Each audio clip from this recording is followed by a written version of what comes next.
Hello and welcome to Hawkeye Nation. This is Hawkcast, your Iowa football, basketball, and recruiting podcast brought to you by Go Iowa Awesome and Rivals.com. I'm your recruiting analyst and host, Eliot Clough at Eliot Clough on Twitter, joined by our publisher, Adam Jacoby, and of course, our managing editor, Ross Binder, here on this Monday morning, this post-selection Sunday Monday morning. Before we get started, make sure that you subscribe, you leave that rate and review wherever you're listening. And of course, if you're on YouTube, hit like, drop a comment, let us know what you're thinking about the draw for the women, for the men, and if you're excited for the NIT, that is kind of like 75-25 right now for people who are not excited, and I don't blame you.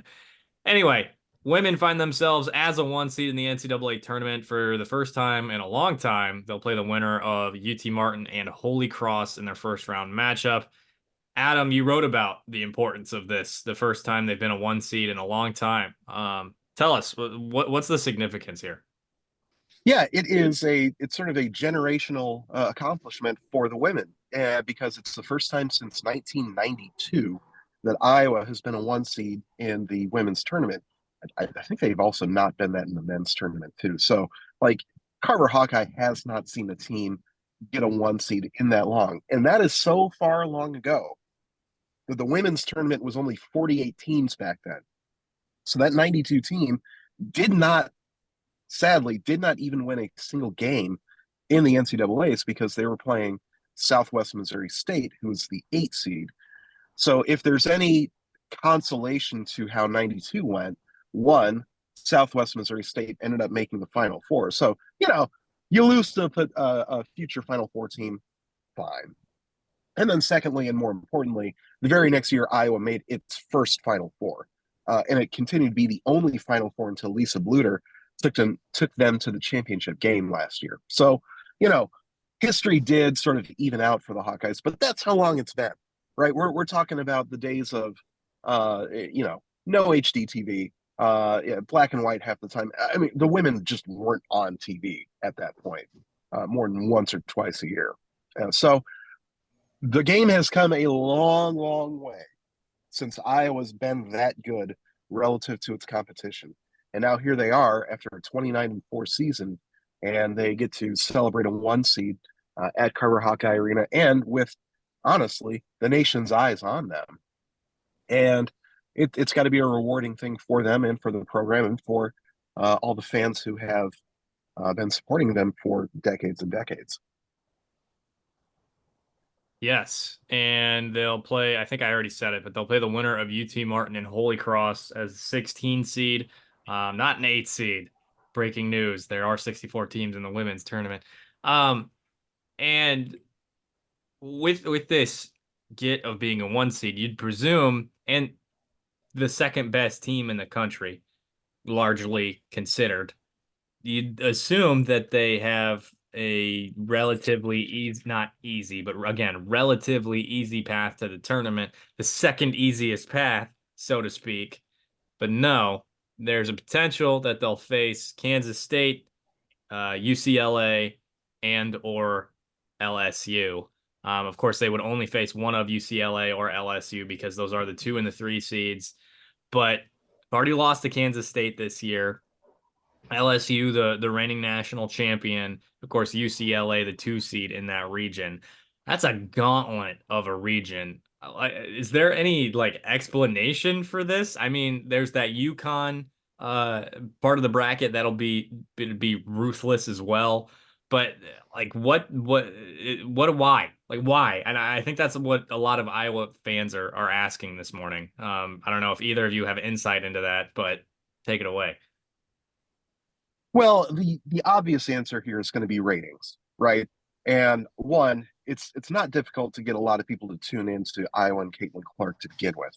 I mean, the fact is that uh, Saturday afternoon, 1 p.m., or excuse me, 2 p.m. on ABC, we're talking network treatment. Iowa's going to be playing Holy Cross or UT Martin. That's a 1 versus 16 sacrifice, and it's getting network treatment. So, of course, the tournament, understanding what they've got in front of them, is going to try to put Iowa in the juiciest matchups possible. And so, yeah, of course, LSU is going to end up in Iowa's bracket. Of course, Iowa's going to get one of the toughest, if not the toughest, two seed in UCLA in their bracket. Of course, that Kansas State specter is going to be hanging over everything, right? Of course, all of this is happening because the thought is let's make all of these games, if Iowa makes it this far, meaningful somehow for storylines, as if Caitlin Clark isn't already a walking storyline generator, regardless of who she plays. So there's a little bit of consternation that we've heard from fans already last night and this morning about, hey, this is a little bit of a rough draw for a team that was ostensibly the second best team in the nation. But let's also remember one thing. For as much as we want to call this the group of death, or to borrow a World Cup term, or a bracket, a region of death, this or that, Iowa is the only team in Albany, too, that will not have to face Iowa. So it could be worse, right? It could be, for as tough as this looks for Iowa, it's tougher for UCLA. It's tougher for LSU, tougher for Kansas State, tougher for Colorado, right? These teams are locked in here with Iowa, not the other way around.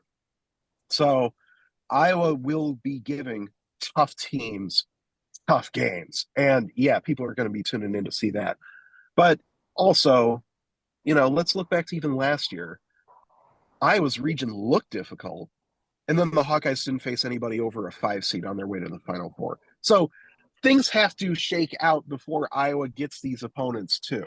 And there's only so much that you can predict about how that tournament path is going to go here after Selection Sunday. So a lot of things need to shake out. But yeah, that all said, this really does seem game to put some difficulties in front of Iowa. Ross, did you sort of see that the same way?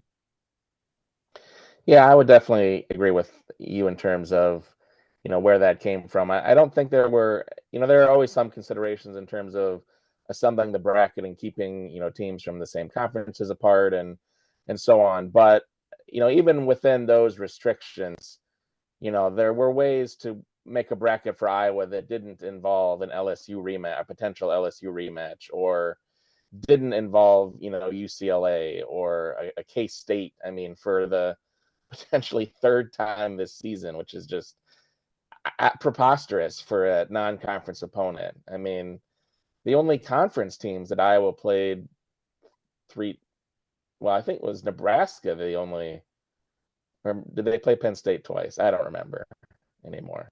But it's just ludicrous. So, yeah, I mean, I agree that I think there's some, storyline making going on here, or storyline setting up in case, the Ducks fall where they could. But the beauty of basketball, the beauty of any tournament and any live sport is that it is unpredictable. As you said, last year Iowa didn't end up facing his team better than the 5 seed until they got South Carolina in the Final Four. So, ABC or the NCAA can set up a juicy national title game rematch in the Elite Eight between Iowa and LSU, but both teams got to win 3 games to get there. They got to win a pair this weekend, and then Iowa would have to beat probably K-State or who's the 5 seed in this bracket? I believe it's Colorado, right? I was just gonna say, I think Colorado, it's right? yeah, I Yeah, think it's Colorado. Yeah.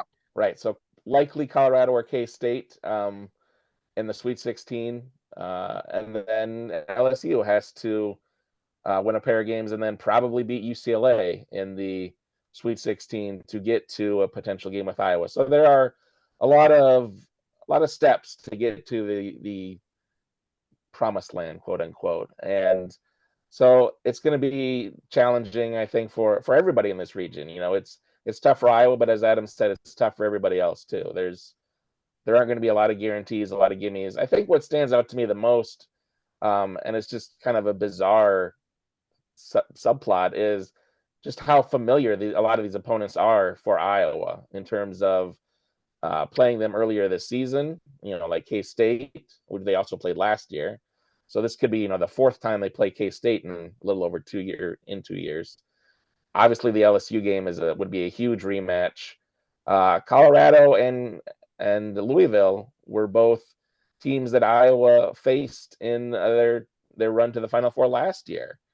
And Creighton and Drake are also in this bracket. Iowa plays Drake every single year, so a lot of familiarity with the Bulldogs.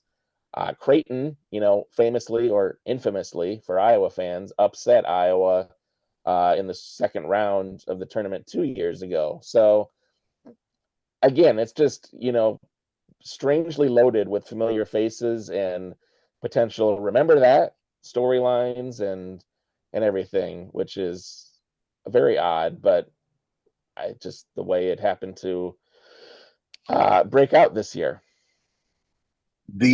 One of the few steps in Iowa's path that would probably, or that would not feature a prior opponent is probably going to be the second round when it's going to be either West Virginia or Princeton. And karmically, it's probably going to be Princeton because West Virginia's coach was already on camera talking about we're going to win one and then send Caitlin Clark home. Which, hey, like you don't poke the March Madness gods, you don't poke the bear on Selection Sunday, even if you're just talking to your team. But if it's Princeton, then we get Iowa's offense versus a bunch of future Congress people. And oh, that is going to be a mess on the court. That might be 150 points for the Hawkeyes. I'm kidding. Princeton is actually good. Like they got to a 9 seed for a reason. But regardless, like there is a potential for a team that has not seen Iowa before to get them on 2 days of prep. And Iowa is likely capable of blowing a lot of those teams straight out of the water when they haven't seen this Iowa engine run before. And Lisa even talked about this. Lisa Bluter even talked about this at her press conference. And she said, teams can only prep for us so much on film.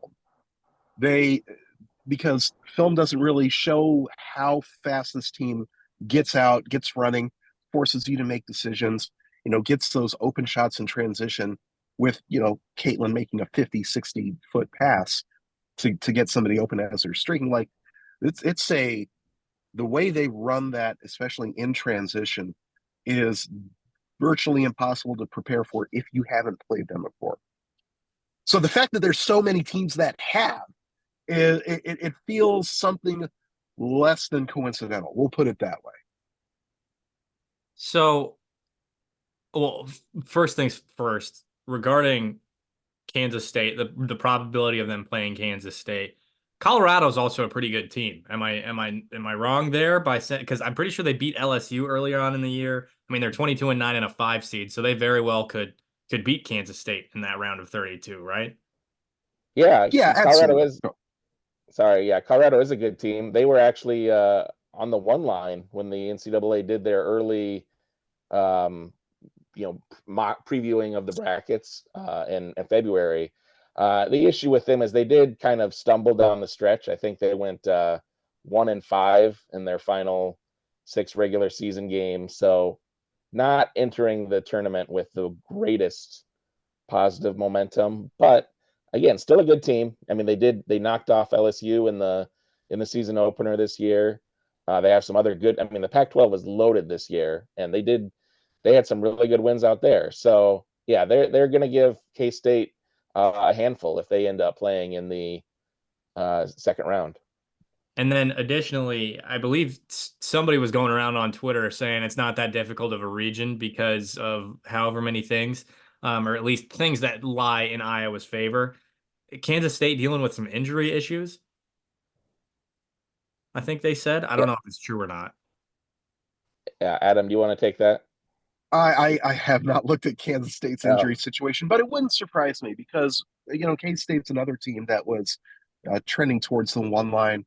At one point, they too fell victim to the number 2 in the AP poll curse.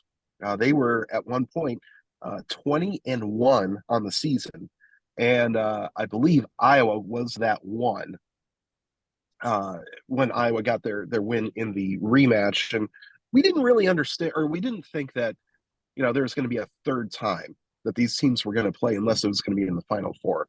So might happen a little bit sooner than usual. But yeah, this K-State's another team that is capable of playing at that like 1 seed level. So Ross, you have some information?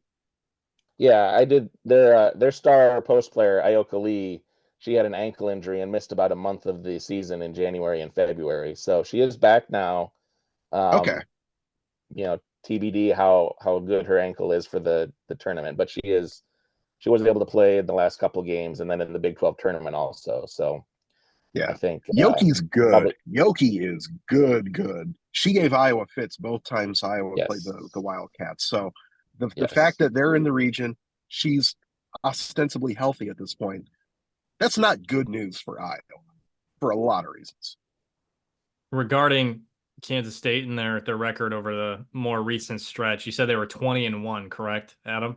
Yeah. So they've Yep. since gone 5-7 in their last 12 games.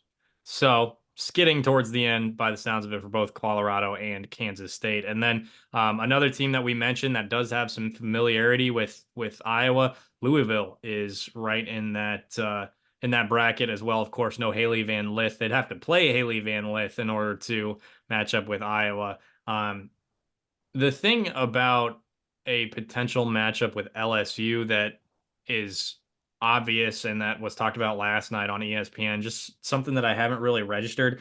Of course, they've got a ton of really good basketball players. It's about whether or not they've meshed throughout the year. And we talk about the issue of Iowa not having elite post play or big post players. Of course, Hannah Stolke's really, really good, but she's not quite the size of some of these other elite post players. And LSU has Anissa Morrow and Angel Reese. And of course, they've got Haley Van Lith on the outside, which of course is great in theory, would be a great video game crew of players on the same team, but you can't fake chemistry. You can't just put together chemistry over the year. Are they a team that has put together that chemistry? Because it just kind of seems from an outside perspective and what I've heard, I haven't watched them play a single time this year. But from an outside perspective and what I've heard, it seems like they're still not quite gelling. They're getting to that point, and of course, in the NCAA tournament, it's a different thing, right? You've got three of the best players in the country. They're going to do all they can to win these games. Um, they won the title as a 3 seed last year, if I'm remembering correctly as well. Yep. So this is a team that is still 28-5 and probably has a chip on their shoulder after the way things went this season. Yeah, that's an excellent point about the way that this team is meshed, and Haley Van Lith is a perfect example. I mean, we're talking about somebody who was an unquestioned star of that Louisville team, and Caitlin Clark did give Haley a 41-point triple double in the tournament last year. So Van Lith goes off to LSU, and for the season, she's averaged like 12 points, shooting under 40%, and at times has looked lost, especially on defense. So there has been some friction with the way that LSU has been adding these, elite type players. I know Anissa Morrow was somebody that had been sort of floated as an Iowa prospect too, but there was never really much mutual interest on that front. But regardless, Elliot, yeah, you're talking about the sort of talent acquisition approach to roster building, and we're seeing the upper limits of how effective that can be if you as a coach aren't doing a great job of meshing these players together. And I think that probably had something to do with why Iowa did not go and get these, star graduate level post players, because it would be tough to work that into the mix and still, try to keep this machine, this Caitlin Clark machine, like flowing at the same time too. Like that would be difficult personnel management. Some coaches are more inclined to take on a challenge like that. See Kim Mulkey, but it's not really within what Lisa Bluter typically does with her rosters. I mean, yeah, they are not above going to the transfer portal. Just look at Molly Davis, but by and large, they focus on who is there, what they do have, not what they don't have. Okay. Excuse me. So we've talked a little bit about their route to the Final Four and who they'd have to play in this gauntlet again of a region. Now, with all of that said, assuming they do make it past this Albany 2 region, which secondarily, of course, we're going to talk about the possibility of what it's going to look like for our tournament coverage, assuming Iowa does make it to the Sweet 16 and further on. I was crossing my fingers and saying, please, Portland. I've never been to Oregon. I would love to go out there, and I've been to Albany. And I actually worked at a camp over the summer in New York and Albany. I think I've told you guys this. We referred to it was one of the days we could go on our day off, and we referred to Albany as Mulbany because there's only a mall there and there's nothing else to do. So hopefully I was just a dumb, ignorant college kid and they have some stuff to do out there and also it's just a place that I've been before. But anyway, that's neither here nor there. For this, the way things shake out, let's say they make it to the Final Four. Who they would not play South Carolina until they saw them in the national championship. Who would they likely play, assuming things shake out in a way that makes sense and we don't have an 8 seed in the Final Four? Yeah, USC is the 1 seed on their side of the bracket, the other one. So they would play the Southern Cal USC. We've got 2 USCs as 1 seeds. This is, not at all confusing. And they're a great team. They've got the second best scorer in the country behind Caitlin Clark, Juju Watkins. So that would obviously be a dynamite matchup if they got to play each other.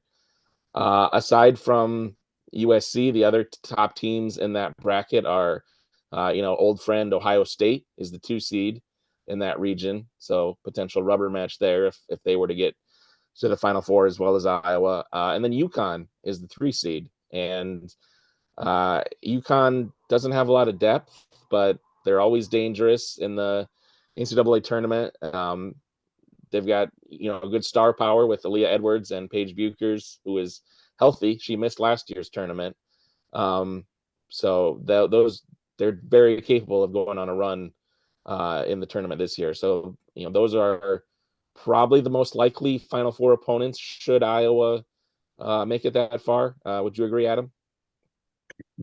Excuse me. Yes. And well, you look at, are they going to face Juju Watkins? Are they going to face Cody McMahon? Are they going to face Paige Buchers? Like any of those 3 teams would not surprise me as a Final Four opponent, and would also not surprise me if they give South Carolina a game if they make it past Iowa, or if Iowa doesn't get there, or a piano falls on their team bus or something. Like that is the level of star quality in that bracket too. So in some weird way, it could be worse for Iowa, this draw, because there's just so many teams. And it's especially this like group of top 12 seeds, I think is especially spicy this year. And to the point that it would have been impossible for Iowa to avoid some real high octane stars, however their bracket shook out, right? All 4 of these 2 seeds, plus LSU, plus UConn. I mean, that straight off the bat, how do you want to organize that in a way that's going to be favorable for Iowa?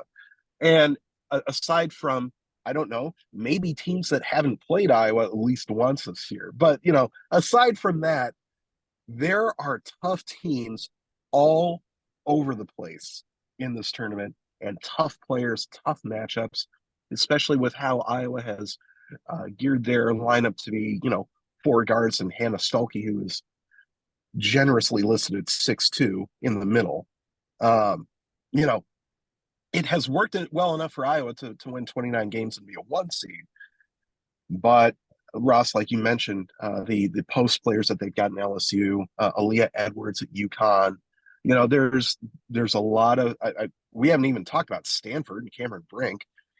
There's so many high quality teams with high quality players that will probably bounce up against Iowa depending on how far the Hawkeyes go in this. Excuse me. And it's going to make for great TV, but it's going to make for a difficult run. And there's just no way around that difficulty for the Hawkeyes. Okay, so it's gonna be an absolutely loaded tournament, like we all expected to see. And this is, I saw some folks saying that this is gonna be more entertaining than the men's tournament. And here's the thing. When I look at the men's tournament versus the women's tournament, does it feel like the women's tournament has more stars, or is that just me? Oh yeah, 100%. Unquestionably. Yeah. Okay, all right. I mean, Caitlin Clark herself is the biggest star in either tournament. But even aside from Caitlin Clark, I mean, Paige Buchers, Angel Reese, Cameron Brink, Juju Watkins, Cody Craig McMahon. Cardozo, the South Carolina center. Like, I mean, there's just a lot of players that are excellent in the women's tournament that have a lot of built up recognition and, star power. And yeah, I think in terms of star power, the women's tournament absolutely blows the men's tournament out of the water this year. There is one thing to add to that mix, and that is that the WNBA still has a 21-year-old entry bar to clear. So, Caitlin Clark could not have been in the WNBA earlier than this, even if she wanted to. She missed the cutoff for her birthday by like a month. And so that is why she was sort of obligated to come back. She would have come back anyway. Like she has made absolute hay of this season, and it was the right call. And I think everybody understood that it was going to be the right call, regardless of whether or not she was able to. But that being said, there is not this impetus for players who have one like really good, promising season and show like pro level athleticism. They don't have that push to go pro already. And on top of that, we've got this NIL landscape where Caitlin Clark is allowed to be a star. Nike is allowed to advertise her. And it turns out Nike's really good at PR. They've got decades of experience doing this with hero athletes. Like they know what they're doing. And so if this were even 5 years ago and NIL were not in the mix, there wouldn't be that Caitlin Clark banner hanging up downtown. She would not be the Jake from State Farm level star. I don't think Travis Scott would have been courtside at Carver. Now that the outside PR engine gets to work for these players, they're able to step into that fame and sort of help it along as opposed to being like completely hands off. So that part of it helps too. And I hope for men's sake that NIL and the financial incentives that bring kids to schools are going to be able to keep them there after, say, their first really promising season, right? Like, if you want the stars in men's basketball, it's not like it's right. It's not like there aren't men who are capable of playing great basketball between the ages of 18 to 22 in America anymore, right? It's just that they all like go pro. Like Jalen Green, like never set foot in college. He went G League and then the draft. And great, more power to him. But it really does seem like NIL ought to be a stepping stone to keep great, but maybe more marginal players, like whatever the basketball equivalent of Tim Tebow would be, to keep them in college as long as possible. And so hopefully the men can catch up to what the women are doing for once and really start to cultivate that star power in the men's side too. Because I mean, I enjoy women's basketball quite a bit. I don't enjoy it as much at the expense of men's basketball, right? Like ball is ball. Everybody knows ball is ball, or everybody should know ball is ball. And so it's been a little bit of a bummer to see the crowds not filling Carver Hawkeye for the men. But it's also sort of a reflection of how much more difficult it is to cultivate star power in men's basketball right now than it is in women's. That and well, I mean, just Caitlin Clark flat out too, right? She's a generational talent. Yeah. Yeah, and the men aren't very good this year, i.e., the NIT, which we will talk about momentarily. The one player, as Adam looks for his headphone in the bottom of his car, is that I think of regarding like NIL versus the NBA would be Armando Bacot from North Carolina, because just a few years ago when they went to the NCAA final and lost, I can't remember who they lost to, off Villanova maybe. Yeah, Uh, sounds right. was it Villanova? I know in 2016 they lost to Villanova with Marcus Page hitting that wild shot. So I don't know. Yeah, the Yeah. Iowa native, but Armando Bacot, when they went to that final as I think they went as an 8 seed, would have definitely gone to the NBA 10 years ago. Now he's stuck around for a couple more years because he's a good college basketball player, not quite a really good college basketball player, I should say, not quite an NBA lottery pick. So him sticking around makes sense. Guys like that, but it's tough for me to think of others off the top of my head, truthfully. Like Here's one. Tyler Cook. Like uh, he's a guy that went pro with 1 year of eligibility remaining, and everybody sort of knew that he was a, you know, two-way G League level player, which I'm not saying that to, disparage him, but he wasn't going to be a lottery pick and everybody knew it, but he was also sort of getting up in age to the point where, like, all right, if I'm going to go pro, if I'm going to make any money off it now, I better do it here. Had he the opportunity to stick around at Iowa, make some NIL money as one of the most, if not the most recognizable guy on that team, yeah, like Iowa basketball would have been better off if Tyler Cook had a financial incentive to come back for his senior year 5 years ago. That incentive didn't exist. He went pro, and God bless him, good for him. But that's sort of a thing where you can see how the decision calculus starts to change at that point. So the fact that Clark's got that, and the next great player in women's basketball is going to have that, that's going to help too. And yeah, I would love to see that entice male college players to stick around more. now, anything else we need to hit on for the women before we move on to the men and the NIT? Anything at all? Bueller? No? Okay. Still haven't seen that movie. All right. Now, for the men's NIT, Iowa is set to take on Kansas State, ironically, in the first round of the tournament at home on Tuesday at 8 p.m. That will be on ESPN.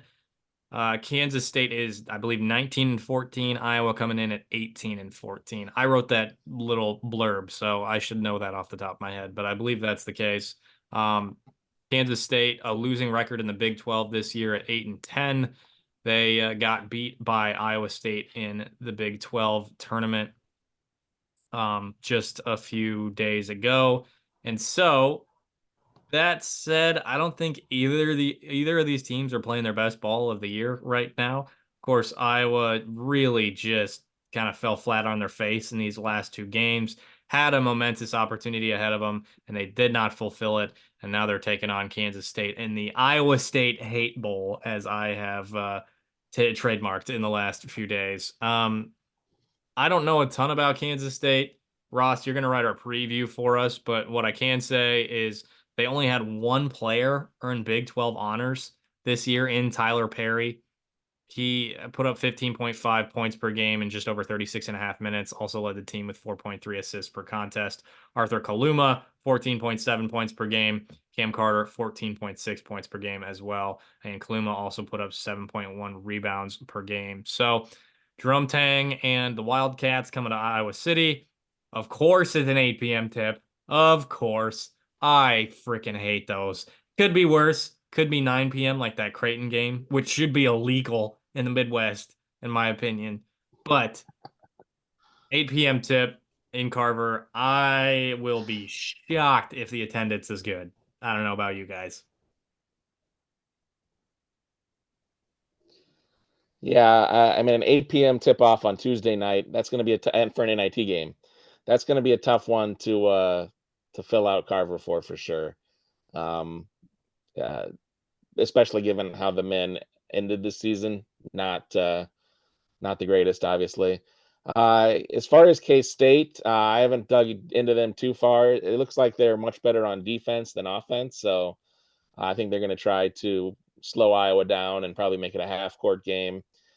But a lot of these NIT games, it really comes down. It's kind of like those mid-level bowl games. Like, who wants to be there? Who is invested? who wants to keep playing.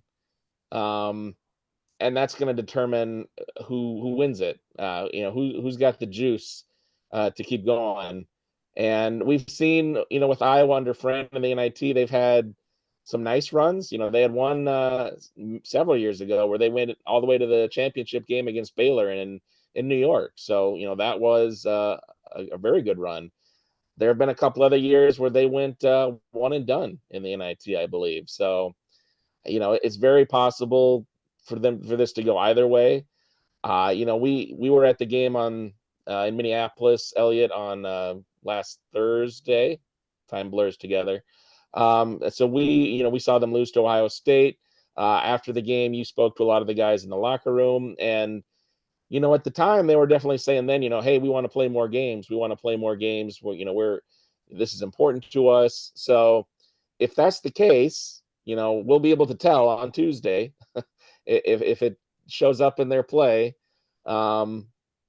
if they're invested in wanting to play more. I think it could be, a good thing, because there are a lot of young guys on this team. Brock Harding, Laji Dembele, Owen Freeman, getting those guys more real game minutes, meaningful action against good teams, not great teams, just the NIT, but some decent teams. That can be really beneficial for those guys, that they can maybe springboard off of for next year. That big NIT run several years ago, that was a good thing that Iowa parlayed that into multiple NCAA runs the following years after that. So that should be the goal for this. You don't want to be in the NIT, but if you're there, make the most of it. Do what you can for the guys that are going to be back, to use that as a good growth experience. And so they can use this to, not be back in the NIT next year, but they want to be in the NCAAs. And, using a good run here to do that is one way to do that. Adam, what do you see about this game or this NIT experience?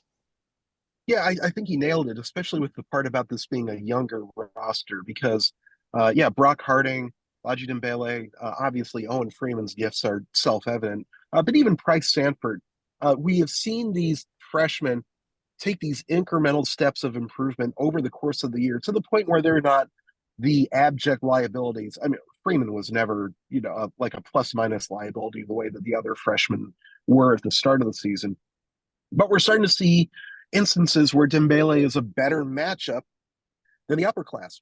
We're starting to see instances where having Harding on the floor is a better idea than having him on the bench. And so that is sort of incremental improvement.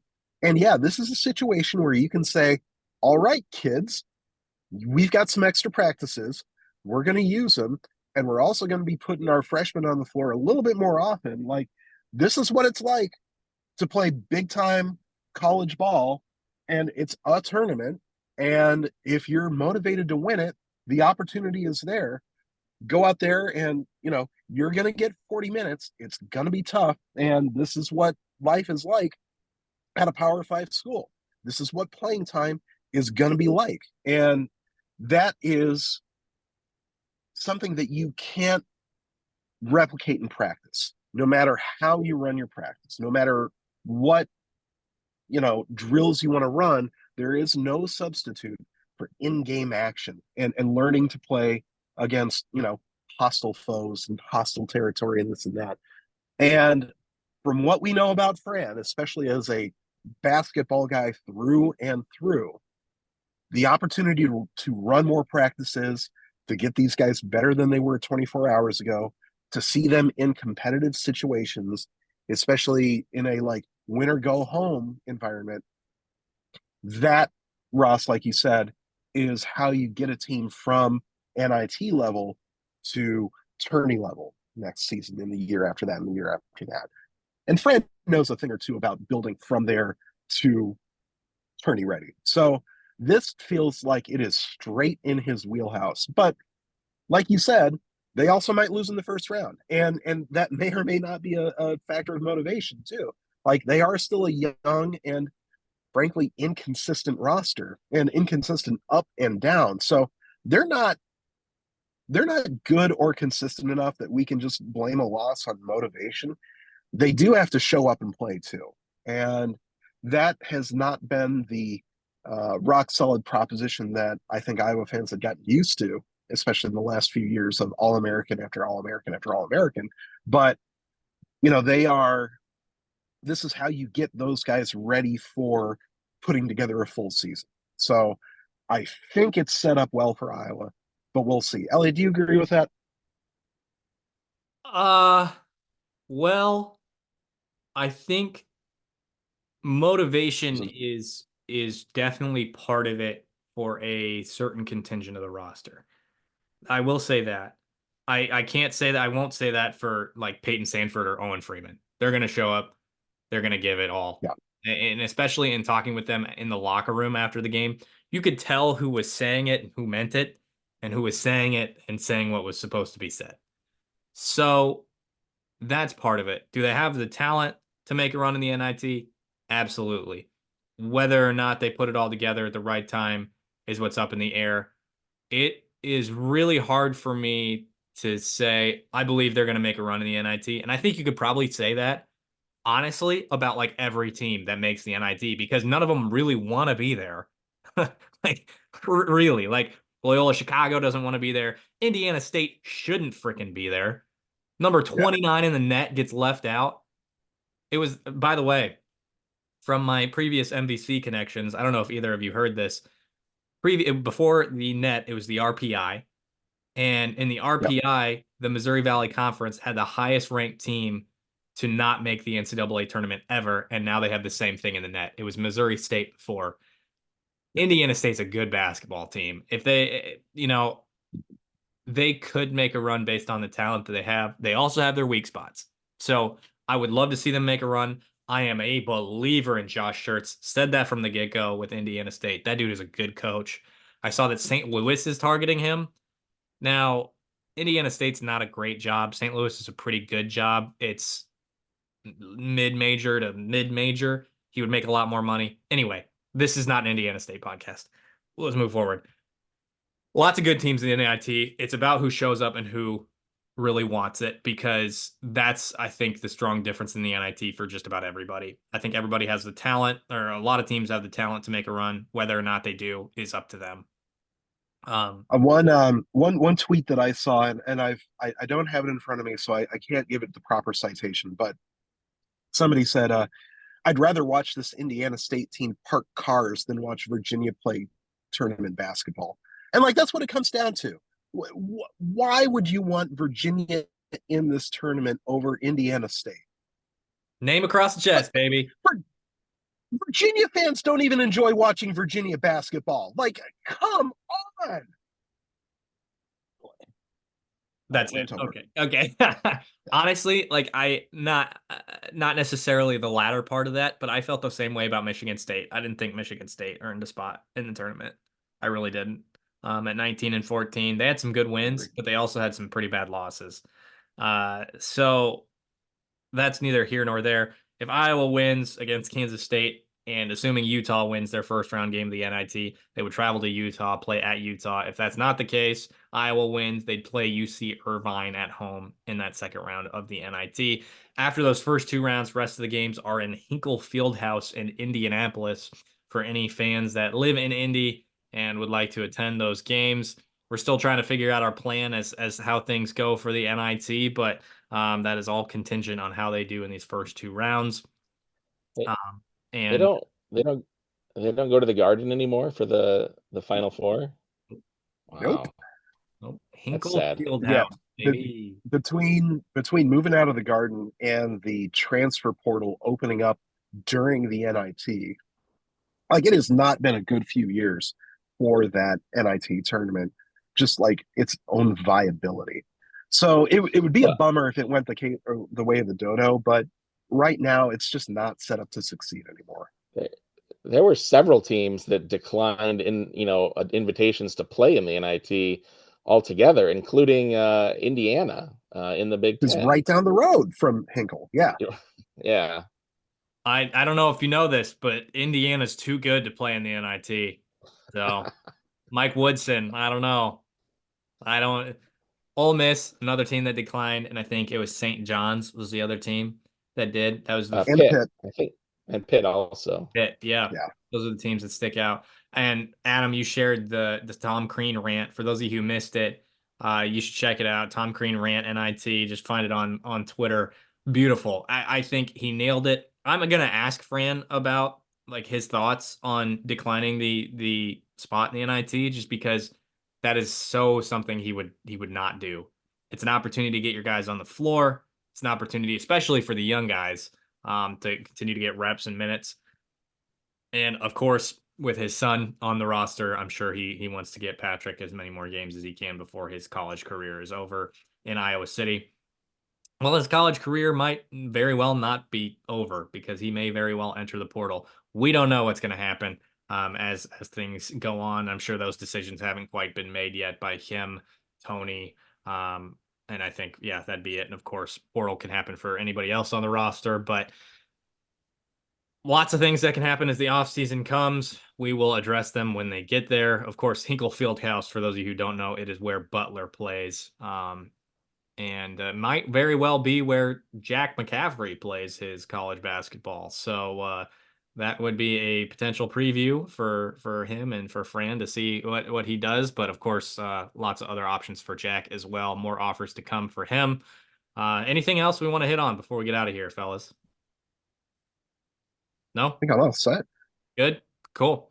NFL Pro Yeah, Day we're here good. in Iowa City this morning. Adam and I will be over at, well, early afternoon as well, over on campus to cover that. So stay tuned on Twitter as well as the premium board. Of course, we'll have some content coming later today on iowa.rivals.com as well. We will wrap it up here. We appreciate you tuning in to this episode of Hotcast, brought to you by iowa.rivals.com.